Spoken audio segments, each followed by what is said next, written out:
नमस्कार मित्रांनो, स्वागत आहे आपलं ऑल इन वन स्क्रीन चॅनलवरती. आजचा आपला विषय आहे ग्लोबल जेंडर गॅप रिपोर्ट 2021. मित्रांनो, एप्रिलच्या सुरुवातीला ग्लोबल जेंडर गॅप रिपोर्ट 2021 या अहवालाच्या प्रकाशनाने थोडी खळबळ उडाली होती. त्याचे कारण अहवालात जगातल्या एकूण 156 देशामध्ये भारताचे स्थान 140व्या क्रमांकावर असून गेल्या वर्षी म्हणजेच डिसेंबर 2019मध्ये प्रसिद्ध झालेल्या अहवालाच्या तुलनेत भारताचे स्थान 28 मित्रांनो 28 अंकांनी घसरले आहे. भारताचा क्रम नेमका काय आहे आणि त्यातील ही घसरण कशामुळे झाली आहे हे समजून घेण्या अगोदर प्रथम आपण या अहवालाबद्दल आणि त्याचे जनक म्हणजेच वर्ल्ड इकॉनॉमिक फोरमबद्दल थोडे समजून घेऊया. मित्रांनो, ग्लोबल जेंडर गॅप रिपोर्ट 2021 हा जो अहवाल आहे तो वर्ल्ड इकॉनॉमिक फोरम नावाची एक संस्था आहे, तिच्याकडून दरवर्षी प्रकाशित केला जातो. आणि मित्रांनो, हा जो अहवाल आहे सर्वात पहिल्यांदा जो प्रकाशित करण्यात आला होता तो 2006मध्ये प्रकाशित करण्यात आला होता आणि त्यावेळेस भारताचा जो क्रमांक होता तो 98वा क्रमांक होता. मित्रांनो, या अहवालाचा नेमका उद्देश काय हे आपण सर्वप्रथम पाहूया. जागतिक पातळीवर आणि विविध देशांतर्गत व राजकीय भौगोलिक क्षेत्रात वेगवेगळे निकष लावून पुरुष आणि स्त्रियांमध्ये आर्थिक, सामाजिक, राजकीय दृष्ट्या किती अंतर आहे हे शोधण्याचा हा एक प्रयत्न आहे मित्रांनो. आणि मित्रांनो, जर भारताची 2021च्या या अहवालामध्ये जर आपल्याला क्रमांक पाहायचा असेल तर तो 156 देशामध्ये 140वा आहे. आणि भारताशी शेजारील जे राष्ट्र आहेत जसं की चीन, पाकिस्तान, नेपाळ, भूटान, श्रीलंका, मालदीव्स, बांगलादेश आणि म्यानमार या ज्या काही 7-8 देशापैकी फक्त 3च देशाचा जो अहवाल आहे तो भारतापेक्षा खूप खराब आहे. त्यामध्ये आपण काही देशाचा पाहूया. जसं की आपण चीनचा जर पाहिलं ना मित्रांनो, चीनचा जो आहे तो 107वा क्रमांक आहे. पाकिस्तानचा जर पाहिला मित्रांनो आपण तर पाकिस्तानचा आहे 153वा, म्हणजे भारतानंतर पाकिस्तानचा एक क्रमांक लागतो आशिया खंडामध्ये. त्यानंतर नेपाळ. मित्रांनो, नेपाळ या देशाने खूपच चांगली प्रगती केली आहे. नेपाळ हा देश आहे तो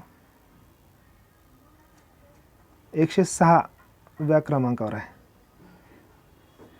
आणि जर तुम्ही भूटान पाहिलं तर भूटान हा देश जो आहे तो 130वा क्रमांक आहे त्याचा. श्रीलंकेचा मित्रांनो, श्रीलंकेचा जो आहे तो 132वा क्रमांक आहे. मालदीव्स मित्रांनो, आपल्या अरबी समुद्रामध्ये आपल्या शेजारील जो देश आहे तो त्याचं नाव आहे मालदीव. त्याचा क्रमांक जो आहे तो 128वा क्रमांक आहे.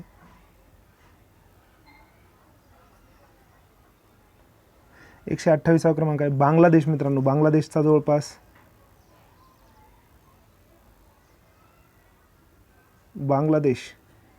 याचा क्रमांक जो आहे तो 147वा आणि आपल्या बाजूला जो आहे म्यानमार त्याचा क्रमांक आहे 102वा.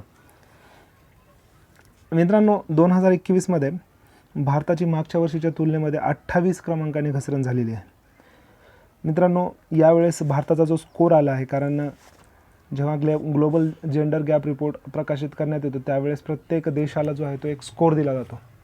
त्यानुसार भारताचा सध्याचा जो स्कोर आहे तो 0.625, तुम्ही इथं बघू शकता 0.265 हा जो आहे तो भारताचा स्कोर आहे. आणि समजा एखाद्या देशाचा 1 हा स्कोर असेल तर तो देश पूर्णतः तिथे जे आहे ते स्त्री पुरुष समानता आहे असं समजण्यात येतं. म्हणजे भारताला आणखी 0.40 मार्क्स घ्यावे लागतील तेव्हा कुठे भारतामध्ये स्त्री पुरुष समानता जी आहे ते परफेक्ट होईल, म्हणजे समान होईल. मित्रांनो, भारत हा देश, मी तुम्हाला आत्ताच सांगितलं की भारत हा देश जो आहे तो आशिया खंडामध्ये 3रा सगळ्यात वाईट कामगिरी करणारा देश आहे पाकिस्तान आणि बांगलादेश नंतर. त्यामुळे भारताचं स्थान इथं खूपच मॅटर करतं. मित्रांनो, ग्लोबल जेंडर गॅप रिपोर्ट जी प्रकाशित करणारी संस्था आहे ती संस्था जी आहे त्याच्याबद्दल आपण थोडीशी माहिती जाणून घेऊया. वर्ल्ड इकॉनॉमिक फोरम जो आहे त्याची स्थापना मित्रांनो 24 जानेवारी 1971ला झाली होती आणि ह्याचं मुख्यालय जे आहे ते कोलोग्नी नावाचं ठिकाण आहे स्वित्झर्लंड देशामध्ये. स्वित्झर्लंड देश हा युरोप खंडामधला आहे.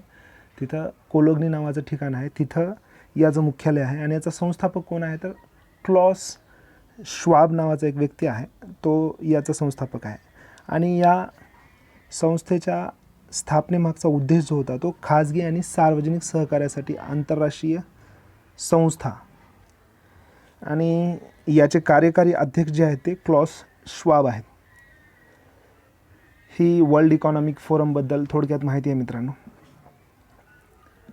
त्यानंतर मित्रांनो वर्ल्ड इकॉनॉमिक फोरम काही दुसरे अहवाल पण प्रकाशित करत असतं. त्यामध्ये global risk report, social mobility report, regional risk for doing business report, global competitiveness report, travel and tourism competitiveness report, fostering effective energy transition report. हे काही रिपोर्ट आहेत ते world economic forum global gender gap रिपोर्टसोबतच प्रकाशित करत असतं. आणि मित्रांनो हे खूप इम्पॉर्टंट आहे तुम्ही जर UPSC किंवा MPSCचा अभ्यास करत असाल, कारण त्या ठिकाणी अशा प्रकारचे प्रश्न विचारले जाऊ शकतात आणि खूप साधे क्वेश्चन्स असतात ते, हा रिपोर्ट कोण प्रकाशित करतो म्हणून. तर हे जे काही 5-6 रिपोर्ट आहेत ते तुमच्या कामासाठी येतील. मित्रांनो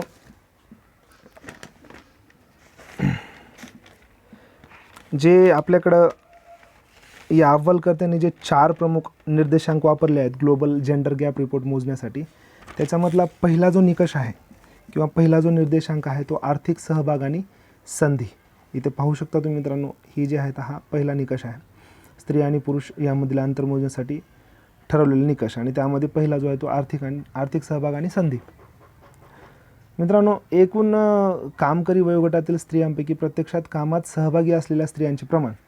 मित्रांनो आपल्या देशामध्ये भरपूर अशा स्त्रिया आहेत की ज्यांना काम करण्याची इच्छा आहे, म्हणजे त्या कामकरी वयोगटात येतात पण त्यांच्या हाताला काम मिळत नाही. अशा महिलांचं प्रमाण जे आहे ते भारतामध्ये खूपच जास्त आहे, ज्यांना काम करावंसं वाटतं पण त्यांच्या हाताला कुठलं काम मिळत नाही. मित्रांनो या निकषामध्ये आपण आणखी एक महत्त्वाची गोष्ट पाहू शकतो की पुरुष आणि स्त्रियांच्या उत्पन्नातील तफावत. याचं मी तुम्हाला एका उदाहरणामध्ये समजून सांगण्याचा प्रयत्न करेन की पुरुषांचं उत्पन्न 100 रुपये असेल तर स्त्रियांना त्यांच्या फक्त 1/पंचमांश म्हणजे 20च रुपये मिळतात. म्हणजे एखादा पुरुष जर 100 रुपये कमवत असेल तर तिच्या पाठीमागे एखादी स्त्री जी आहे ती फक्त 20च रुपये कमवू शकते. एवढी प्रचंड मोठी तफावत जी आहे ती आपल्याला दिसून येते. मित्रांनो तसंच आपण बघितलं की वरिष्ठ अधिकारी असतील, व्यवस्थापक असतील, व्यावसायिक आणि तांत्रिक कर्मचारी यांच्यातील स्त्रियांचे प्रमाण, म्हणजे आपण वेगवेगळ्या कंपन्यांचे जे काही वरिष्ठ अधिकारी असतील किंवा व्यवस्थापक असतील किंवा व्यावसायिक असतील किंवा तांत्रिक कर्मचारी असतील किंवा जे काही शासनाच्या अंतर्गत मोठ्या येणाऱ्या पोस्ट असतील, तिथे आपल्याला स्त्रियांची जी काय आहे ती भागीदारी किंवा त्यांचं कॉन्ट्रीब्युशन खूपच कमी असलेलं दिसून येतं. याचं एक उदाहरण द्यायचं झालं तर मी तुम्हाला मित्रांनो उदाहरण देतो की एकूण व्यवस्थापकीय पदांपैकी केवळ 27% स्त्रिया आहेत. म्हणजे जवळपास 73% जे आहे ते पुरुष स्त्रियांच्या तुलनेमध्ये व्यवस्थापकीय पदांवरती आहेत, जे उच्च व्यवस्थापकीय पदावरती आपण म्हणू शकतो. तुम्ही विचार करू शकता मित्रांनो म्हणजे स्त्रियांची काय परिस्थिती आहे. ज्या क्षेत्रामध्ये मित्रांनो मोठ्या प्रमाणावर तांत्रिक कौशल्याची गरज असते त्यात लिंगाधारित जे आहे ते तफावत खूप मोठी आहे. जसं की क्लाउड कॉम्प्युटिंग असेल, हे खूपच याच्यामध्ये कौशल्य खूप लागत असतं क्लाउड कॉम्प्युटिंगमध्ये. तिथे स्त्रियांचं प्रमाण फक्त 14% आहे. अभियांत्रिकेमध्ये ते फक्त 20% आहे आणि माहिती आणि कृत्रिम बुद्धिमत्ता या क्षेत्रात ते फक्त 32% आहे. आणि मित्रांनो या निकषामध्ये भारताचा जो क्रमांक लागतो तो 151वा आहे. आणि या निकषामध्ये भारताचा जो क्रमांक आहे तो 151वा आहे. म्हणजे विचार करू शकता किती मोठी तफावत आहे. 156 देश आहेत त्याच्यामध्ये भारताचा क्रमांक 151वा. म्हणजे महिलांना आपण इकॉनॉमिक दृष्ट्या किती त्यांचा सहभाग जो आहे तो भारताच्या अर्थव्यवस्थेमध्ये आहे आणि आपण त्यांना किती मोठ्या प्रमाणामध्ये संधी उपलब्ध करून देतो हे या क्रमांकावरून दिसून येतं. त्यानंतर मित्रांनो शैक्षणिक प्रगती हा दुसरा निकष आहे. मित्रांनो, आपल्या इथं आपण म्हणतो की प्राथमिक आणि माध्यमिक शिक्षणामध्ये मुलामुलीमध्ये सरासरी अंतर राहिले नाही. ते बरोबर आहे. आपण प्राथमिक आणि माध्यमिक शिक्षणात आपण जर पाहिलं तर मुलामुलीमध्ये एवढं काही आपल्याला तफावत दिसून येत नाही. पण जेव्हा प्राथमिक शिक्षणातून मुली जेव्हा माध्यमिक शिक्षणाकडे जात असतात, त्यामुळे तेव्हा जात असताना त्यांच्यावरती काही कौटुंबिक जबाबदाऱ्या पडल्यामुळे किंवा कमी वयामध्ये विवाह झाल्यामुळे त्यांना जे आहे ते शिक्षणामधून बाहेर पडावं लागतं आणि त्यामुळे त्यांचा ड्रॉपआउट रेट जो आहे तो मुलांपेक्षा खूप जास्त आहे. आणि यामध्ये जर आपण आणखी बघितलं तर यामध्ये समाजामध्ये व्हॅरिएशन दिसतं. उच्च वर्गातल्या लोकांपेक्षा कनिष्ठ वर्गातल्या लोकांचं जे आहे ते प्रमाण खूप जास्त आहे, ज्यामध्ये मुलींना जे आहे ते प्राथमिक शिक्षणाकडून उच्च शिक्षणाकडे जात असताना मध्येच त्यांना शाळा सोडून द्यावी लागते. मित्रांनो, इथे जर तुम्ही पाहिलं तर निरक्षर स्त्रिया ज्या आहेत भारतामध्ये, ज्या निरक्षर स्त्रिया आहेत त्यांचं प्रमाण जे आहे ते 34.2% आहे आणि पुरुषांचं म्हणजे निरक्षर पुरुषांचं बघा जे प्रमाण आहे ते 17.6%. म्हणजे जवळपास पुरुषांच्या तुलनेमध्ये स्त्रियांचं प्रमाण जे आहे ते दुप्पट आहे.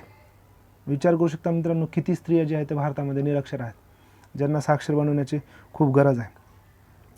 आणि मित्रांनो, हे जे काही 75 वर्षांचा जो काही आपला विकासाचं जे काही आपण म्हणतो, भारताला स्वातंत्र्य मिळून जवळपास आता 75 वर्ष झालेले आहेत. 75 वर्षाचे जे काही चित्र आहे, या विकासाच्या चित्रामध्ये आणखीही आपल्याकडे इतक्या मोठ्या स्त्रिया ज्या आहेत ते निरक्षर आहेत. आणि बेटी बचाव बेटी पढाव सारख्या घोषणा किती वरवरच्या आणि फोल ठरतात हे आपण इथून पाहू शकतो. मित्रांनो, जागतिक स्तरावर जर आपण विचार केला मित्रांनो, जागतिक स्तरावर पुरुषांच्या तुलनेत उच्च शिक्षणासाठी प्रवेश घेणाऱ्या स्त्रियांचे प्रमाण अधिक आहे जागतिक स्तरावर. पण प्राथमिक शिक्षणासाठी प्रवेश घेणाऱ्या मुलींची संख्या आहे 88.2% आणि मुलांची संख्या आहे 90.5%. म्हणजे जवळपास इथेही मुली जे आहेत ते मुलांच्या प्रमाणामध्ये कमी असलेले दिसून येतात. आणि या निर्देशांकात जो भारताचा जो क्रमांक आहे मित्रांनो, तो 114वा आहे. आपल्याला थोडंसं भारताचा क्रमांक सुधारल्यासारखं वाटेल, पण जर तुम्ही वेगवेगळ्या क्षेत्रामध्ये मुलींचं जर शिक्षणाचं प्रमाण पाहिलं तर मुलींचं शिक्षणाचं प्रमाण जे आहे ते कमी कमी होत चाललेलं दिसून येताना दिसतं आहे आपल्याला. त्यानंतर जे आहे ते त्यांना शिक्षणानंतर काही कौटुंबिक जबाबदाऱ्या आणि विवाहानंतर जवळपास सासरी जे काही लोक असतील त्यांच्या मनावरती त्यांना अवलंबून राहावं लागत असल्यानं त्यांना बाहेर जॉब न करणं, या सगळ्या गोष्टी फेस कराव्या लागतात. आणि मित्रांनो, त्याच्यानंतर आपण पाहणार आहोत भारतामधला जो काही साक्षरता दर आहे. मित्रांनो, ही आकडेवारी मी तुम्हाला याच्यासाठी दिलेली आहे कारण तुम्ही जर स्पर्धा परीक्षेची तयारी करत असाल तर तुम्हाला स्पर्धा परीक्षेच्या तयारीसाठी ही खूप महत्त्वाची आकडेवारी आहे. भारताचा जर सरासरी साक्षरता दर पाहिला, सरासरी साक्षरता दर भारताचा जो आहे तो मित्रांनो 72.98% आहे. त्यामध्ये महिलांचा साक्षरता दर जो आहे तो 64.63% आहे आणि पुरुषांचा साक्षरता दर आहे तो 80.9% आहे. म्हणजे विचार करू शकता मित्रांनो, कंप्लीट दुप्पट ज्या स्त्रिया आहेत ते पुरुषांपेक्षा जे आहेत तो निरक्षर आहेत. त्यानंतर बघूया आपण आरोग्य आणि जगण्याची क्षमता. हा एक निकष आहे मित्रांनो. याच्यामध्ये तुम्हाला यामध्ये तर स्त्रियांचं प्रमाण जे आहे ते खूपच खालावलेलं तुम्हाला इथं तर स्त्रियांची स्थिती दिसून येईल मित्रांनो. जन्माला येणारे जे आपल्या इथं बालकांमध्ये जे मुलामुलींचं प्रमाण आहे त्याच्यामध्ये स्त्रियांचं आयुर्मान जर असेल किंवा जन्माला 1000 बालकांमध्ये किती मुली जन्माला येत असतात हे आपण पाहूया. तिथे स्त्रियांचे सरासरी आयुर्मान भारतामध्ये जर बघितलं तर मित्रांनो 60 वर्षे आहे. आणि आपल्याकडे एक मित्रांनो एक मानसिकता दिसते, मुलगाच हवा ही मानसिकता. त्यासाठी गर्भलिंग निदान व गर्भपात करून घेण्याचे प्रकार केवळ भारतातच दिसत नाहीत, पण भारतामध्ये हे प्रमाण जास्त आहे. भारत आणि चायनामध्ये गर्भलिंग निदान करणे आणि गर्भपात करणे, तर इतर देशामध्ये सुद्धा याचं प्रमाण जे आहे ते जास्त असलेलं दिसून येतं. भारतात मुलांच्या तुलनेत मुलींच्या जन्माचे प्रमाण 91% आणि पाकिस्तानामध्ये ते 92% आहे. म्हणजे विचार करा मित्रांनो, पाकिस्तान आपल्यापेक्षा 1% समोर आहे. मित्रांनो, नैसर्गिकरित्या दर 100 मुलामागे साधारण 94 मुलींचे जन्म हे सामान्य प्रमाण समजले जाते. म्हणजे सामान्य प्रमाण कधी समजले जाते, जेव्हा 100 मुलामागे 94 मुली जन्माला येत असतील तर ते प्रमाण जे आहे ते सामान्य प्रमाण समजले जाते. जगात दरवर्षी जवळपास 12 लाख ते 15 लाखापर्यंत मुलीची गर्भातच हत्या होते. किती विचित्र अवस्था मित्रांनो, तुम्ही पाहू शकता की जवळपास 12 ते 15 लाख मुली ज्या आहेत त्या गर्भातच मारल्या जातात. आणि ही गंभीर बाब अशासाठी आहे कारण याच्यामधलं 90 ते 95% जे प्रमाण आहे ते केवळ चीन आणि भारतामधलं आहे. म्हणजे जे काही 12 ते 15 लाख गर्भामध्ये हत्या केली जाते मुलींची, त्याच्यामधले 90 ते 95% प्रमाणे चीन आणि भारतातीलच आहे. चीन, भारत आणि पाकिस्तानमध्ये 5 वर्षाखालील मुलीच्या मृत्यूचे प्रमाण मोठे आहे. मुलींच्या जन्मानंतर त्यांच्याकडे जाणीवपूर्वक दुर्लक्ष केले जाते, हे त्याचं कारण असावं. मित्रांनो, आपण आपल्या घरामध्येही पाहतो की आपली आई किंवा आपले पॅरेंट्स जे असतील ते आपल्या बहिणीच्या तुलनेमध्ये म्हणजे आपल्याकडे थोडंसं जास्त लक्ष देत असतात. आपलं शिक्षण असेल, आपलं आरोग्य असेल, कारण शिक्षणाकडे जर आपण पाहिलं तर घरच्या काही कारणामुळे, जसं आपण सगळे मध्यमवर्गीय कुटुंबातून बिलॉंग करतो, पण जर समजा घरामध्ये कामं वगैरे असतील, घरची कामं असतील, तर त्यासाठी काही वेळेस मुलींना शिक्षणामध्ये कॉम्प्रोमाइज करत असलेलं आपण पाहत असतो. तसंच आरोग्याकडे सुद्धा बघत असताना जे आहे ते मुलींकडं दुय्यम दर्जाने पाहिलं जातं. म्हणजे मुलीच्या आरोग्याकडे खूप कमी लक्ष दिलं जातं. तसंच आपल्या इथं आणखी खूप परिस्थिती आहे. मुलींनी काय घालावं, काय खावं, कसं वागावं, या सगळ्या रिस्ट्रिक्शन्स जे आहेत ते मुलीवरती आहेत. त्यामुळे एकंदरीत मुलींची जी अवस्था आहे भारतामध्ये ती खूपच वाईट अवस्था आहे मित्रांनो. त्यामध्ये आरोग्याचे आपण पाहिलं की मुलींना स्वतः आपला गर्भसुद्धा आपल्या पसंतीने वाढवता येत नाही, कारण त्यातसुद्धा तिच्या नवऱ्याची, तिच्या घरच्यांची जे आहे ते तिथे त्यांचे विचार खूप महत्त्वाचे असतात आणि त्यांच्या विचारानुसारच हिला सगळं करावं लागतं. म्हणजे विचार करू शकता मित्रांनो की मुलींची अवस्था भारतामध्ये कशी आहे. या निर्देशांकात भारताचा क्रमांक जो आहे मित्रांनो तो 155 आहे. विचार करू शकता, 155 क्रमांक आहे भारताचा. मित्रांनो, भारतामध्ये सेक्स रेशिओ म्हणजे भारतामधले सेक्स रेशिओ म्हणजे काय, तर दर 1000 बालकामागे किंवा पुरुषामागे महिलांची स्थिती कशी आहे. दर 1000 पुरुषामागे किती महिला आहेत, 1000 पुरुषामागे किती महिला आहेत, तर आपल्याला 1000 पुरुषामागे 943 महिला असलेल्या दिसून येतात. आणि दर 1000 पुरुषामागे, एक मिनिट मित्रांनो, थोडंसं समोर आलो आपण. तर दर 1000 पुरुषांमागे आपल्याला 943 हे महिलांचं प्रमाण पाहायला मिळतं. म्हणजे खूप कमीच आहे मित्रांनो. आणि जर हे महाराष्ट्राचा विचार केला तर महाराष्ट्रामध्ये दर 1000 पुरुषांमागे 929 स्त्रिया दिसतात. आपल्याला तर माहीतच आहे मित्रांनो, उत्तर भारतामध्ये हरियाणा, पंजाब हे अशी राज्य आहेत की तिथे आता मुलांना मुली भेटत नाही आहेत. इतकी वाईट अवस्था आहे, कारण या राज्यांचा जो सेक्स रेशो आहे तो खूपच कमी झालेला आहे आणि त्यामुळे त्या लोकांना तिथं प्रचंड मोठ्या प्रमाणामध्ये मुलींची जी आहे ते कमतरता भासत आहे. त्यामुळे मित्रांनो विचार करा. आणि स्त्रियांविना समाज जो असेल तो कसा असेल हे सुद्धा आपल्याला इथे विचार करण्याची वेळ आलेली आहे. मित्रांनो, राजकीय सहभाग हा सगळ्यात महत्त्वाचा विषय आहे आणि हा सगळ्यात महत्त्वाचा निकष जो वर्ल्ड इकॉनॉमिक फोरमने दिलेला आहे. या अहवालात समावेश असल्याच्या क्षेत्रांपैकी राजकीय क्षेत्रात असलेल्या स्त्री पुरुषांच्या प्रतिनिधित्वातील तफावत सर्वाधिक आहे. म्हणजे मित्रांनो, आपल्या इथं जे काही आपण म्हणतो की संसद असेल, जिथे आपण कायदे वगैरे आपले तयार होतात आणि पूर्ण आपला देश चालवला जातो, किंवा राज्याच्या विधानसभा असतील, त्या ठिकाणी महिलांचं प्रमाण किती आहे. कारण आपण बघतो की महिलांना जे आहे ते आणखी या ठिकाणी जे आहे ते आरक्षण मिळालेलं नाही. समाजातल्या मागासवर्गीय जाती असतील किंवा अनुसूचित जाती जमाती यांना आरक्षण मिळालेलं आहे, पण स्त्रियांना आणखी दुय्यम दर्जा दिलेला आहे. आणि इथे खूप नगण्य स्त्रिया आपल्याला दिसतात. जवळपास 20 ते 22% जे एकूण भारताची पॉप्युलेशन आहे किंवा स्त्रियांची पॉप्युलेशन आहे त्याच्या तुलनेमध्ये फक्त 22% महिला जे आहेत ते आपल्याला इथे असलेल्या दिसून येतात. तर मित्रांनो, ह्या जागतिक स्तरावरून याचा विचार करूया. जागतिक ह्याच्यामध्ये जर विचार केला, 156 देशांमध्ये असलेल्या संसदेतील 35,500 जागांपैकी केवळ 26.1% पदावर स्त्रिया आहेत. विचार करा मित्रांनो, 156 देशांमध्ये असलेल्या संसदेतील 35,500 जागांमध्ये केवळ 26.1% पदांवर स्त्रिया आहेत. तसेच जगभरातील 3,400 मंत्र्यांपैकी 22.6% मंत्रिपद स्त्रियांकडे आहे. म्हणजे 25% वाटासुद्धा स्त्रियांकडे नाही मित्रांनो. म्हणजे त्यांची स्थिती, त्यांचे प्रश्न कसे मांडण्यात येत असतील, त्यांच्यावरती झालेल्या अन्यायाला कसा वाचा फोडण्यात येत असेल, हे तुम्ही सगळे विचार करू शकता. कारण स्त्रिया जर या क्षेत्रामध्ये नसतील तर नक्कीच स्त्रियावर होणारे अन्याय जे आहे ते त्याला दाबले जाण्याचा प्रयत्न केला जाऊ शकतो पुरुषप्रधान संस्कृतीकडून. यात आपण जर पाहिलं 81 देशामध्ये 15 जानेवारी 2021 पर्यंतच्या माहितीनुसार एकदाही 81 देशामध्ये मित्रांनो राष्ट्रप्रमुख झालेला नाही. विचार करू शकता मित्रांनो, आपल्या इथं सुद्धा ती एवढी काही चांगली परिस्थिती नाही आहे. जर आपण भारताच्या पंतप्रधान इंदिरा गांधी जर सोडल्या तर आपल्या इथं त्यानंतर महिला पंतप्रधान झालेल्याच नाही आहेत. वर्ल्ड इकॉनॉमिक फोरमच्या मते राजकीय क्षेत्रात स्त्री पुरुष समानता आणण्यासाठी अजून जर आपल्याला राजकीय क्षेत्रामध्ये म्हणजे या ठिकाणी जर समानता आणायचं असेल तर आपल्याला आणखी 145.5 वर्ष लागतील मित्रांनो. या बाबतीत भारतात संसदेतील स्त्रियांचे प्रतिनिधित्व 14% आसपास रखडले आहे.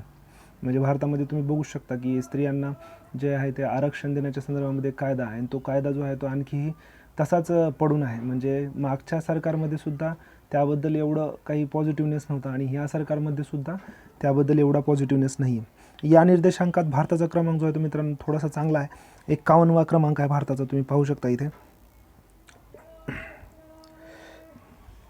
त्यानंतर आपण बघतो की महिलांचं पार्टिसिपेशन कसं आहे पार्लमेंटमध्ये किंवा संसदेमध्ये. तर मित्रांनो 17वी जी आता लोकसभा झालेली आहे 2019ची 17वी लोकसभा, त्याच्यामध्ये 8,000 लोकांनी जे आहे ते निवडणूक लढवली होती. त्यामधल्या फक्त 700 स्त्रिया होत्या. तर 700 स्त्रियामधून आता 542 जे काही सीट्स आहेत आपल्या लोकसभेच्या, त्या 542 सीट्समधून फक्त 48 सीट जे आहेत त्या महिलांकडे आहेत. तुम्ही विचार करू शकता मित्रांनो, कारण 2014मध्ये ही स्थिती होती 62, कारण 62 स्त्रिया ज्या होत्या त्यावेळेस लोकसभेमध्ये निवडून आलेल्या होत्या. आता याच्यामध्ये जो आहे तो खूप नगण्य प्रमाणामध्ये जो आहे तो थोडासा पॉझिटिव्ह बदल आपल्याला दिसून येतो. आणि ती स्थिती जर आपण महाराष्ट्राच्या संदर्भात पाहिली तर महाराष्ट्रामध्ये 14वी विधानसभा आता झालेली आहे आणि त्याच्यामध्ये 288 सीटपैकी 24 सीट्स म्हणजे 288 सीटपैकी फक्त 24 सीट जे आहेत ते महिलांना देण्यात आलेल्या आहेत. 2014च्या इलेक्शनमध्ये जे आहे ते इथे आपण म्हणू शकतो की फक्त 22 महिला ज्या होत्या त्यावेळेस विधानसभेवर होत्या. तर आता फक्त 2 सीटने त्याच्यामध्ये फरक पडलेला आहे. तुम्ही बघू शकता मित्रांनो किती म्हणजे स्त्रियांचं जे आहे ते प्रमाण जे आहे ते इथं कमी असलेलं दिसून येते.